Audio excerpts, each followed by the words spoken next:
اعوذ باللہ من الشیطان الرجیم بسم اللہ الرحمن الرحیم قال رب انی قتلت منہم نفسا فاخاف ان یقتلون واخی ہارون هو افصح منی لسانا فارسلہ معی رد ان یصدقنی انی یخاف ان یکذبون قال سنشد عضدک باخیک ونجعل لکما۔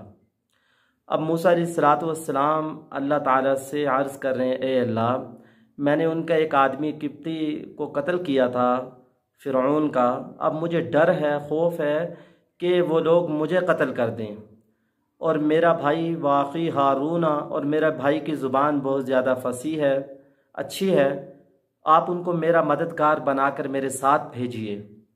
تو اللہ تعالیٰ نے فرمایا، قال سنشد عضدک باخیک ونجعل لکما، اے موسیٰ، ہم تمہارے بازوؤں کو مضبوط کرتے ہیں، تمہارے ہاتھوں کو مضبوط کرتے ہیں تمہارے بھائی کے ذریعے سے۔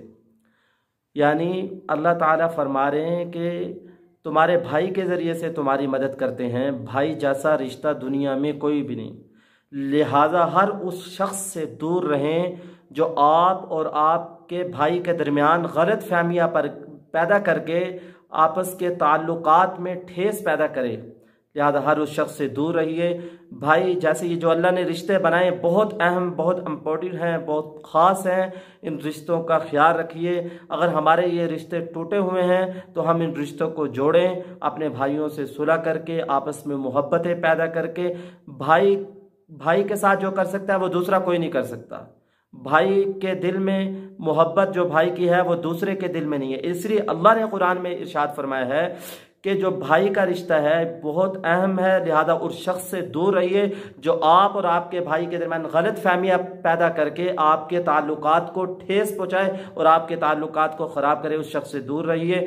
اس لیے ہم قرآن پاک میں اللہ نے جو فرمایا ہے ہم صلہ رحمی کریں۔ اگر ہم جا کے ملیں گے، ہم جا کے پہلے سلام کے اندر ابتدا کریں گے، اللہ تعالیٰ ہمیں اونچا کرے گا۔ جو اللہ کے لیے ذلت برداشت کرتا ہے اللہ اس کو عزت دیتا ہے، اس کو خوشیاں دیتا ہے، اس کو سکون دیتا ہے۔ جو صلہ رحمی کرتا ہے اللہ اس کی عمر میں زیادتی کرتے ہیں اور اللہ تعالیٰ اس کے مال کو زیادہ کر دیتے ہیں۔ تو اس لیے بھائی جیسا کوئی بھی رشتہ نہیں ہے، بھائی جیسا کوئی اور شخص نہیں ہو سکتا۔ اس شخص سے بچنا ہے جو آپ اور آپ کے بھائی کے درمیان تعلقات کے اندر غلط فہمیاں پیدا کر کے تعلقات کے اندر ٹھیس کو پہنچائے، اس شخص سے دور رہیں، اس سے بچیں۔ اللہ پاک کی ذات عمل کرنے کی توفیق نصیب کرے۔